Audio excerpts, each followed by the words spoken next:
अष्टावक्र गीता का एक अत्यंत गहरा सिद्धांत है कि हम जिस संसार को देखते हैं वह केवल बाहर मौजूद वस्तुओं का अनुभव नहीं है, बल्कि हमारे अपने मन की स्थिति के अनुसार दिखाई देने वाला प्रतिबिंब है। अष्टावक्र यह नहीं कहते कि बाहरी संसार अस्तित्वहीन है, बल्कि वे समझाते हैं कि संसार का जो अनुभव हमें होता है वह हमारी चेतना, विचारों, इच्छाओं और धारणाओं से प्रभावित होता है।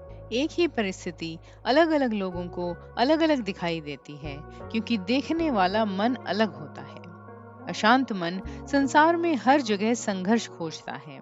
यदि मन में भय, असुरक्षा, क्रोध या इच्छाओं की अधिकता है, तो वही मन बाहर की घटनाओं को उसी रंग में देखता है। व्यक्ति को हर जगह खतरा, प्रतियोगिता, कमी और परेशानी दिखाई देने लगती है। दूसरी ओर शांत और स्थिर मन उसी संसार को अधिक सहजता, स्वीकार और संतुलन के साथ देखता है।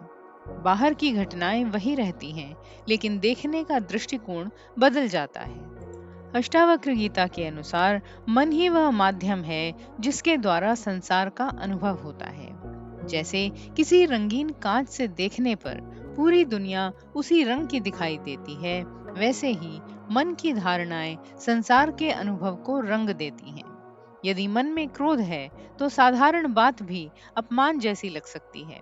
यदि मन में प्रेम और शांति है, तो कठिन परिस्थिति से भी सीख और अवसर दिखाई दे सकता है। मनुष्य की सामान्य भूल यह है कि वह अपनी आंतरिक स्थिति का कारण बाहर खोजता है। वह सोचता है, यदि लोग बदल जाएं, यदि परिस्थितियां बदल जाएं, यदि संसार मेरे अनुसार हो जाए, तो मुझे शांति मिलेगी। लेकिन अष्टावक्र बताते हैं कि समस्या मुख्य रूप से बाहर नहीं, देखने वाले मन में है।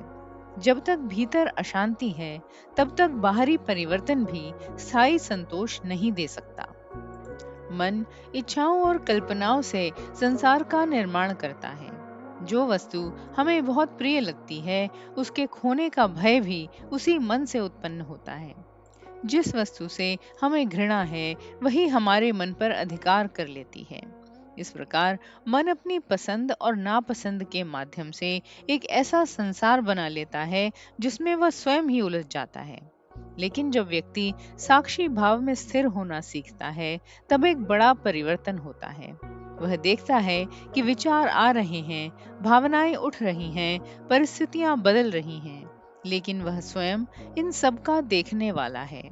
धीरे धीरे मन की पकड़ कम होने लगती है और संसार के प्रति दृष्टि बदल जाती है। वही संसार जो पहले बंधन लगता था, अब केवल जीवन की एक अभिव्यक्ति दिखाई देता है।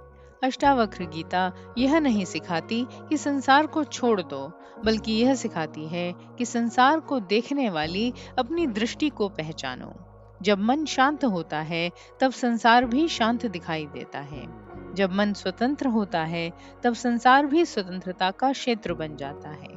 अंततः अष्टावक्र का संदेश है, संसार जैसा दिखाई देता है, उसमें देखने वाले मन का बड़ा योगदान होता है। मन शुद्ध और शांत हो जाए, तो वही जीवन जो पहले संघर्ष था, सहजता और पूर्णता का अनुभव बन जाता है।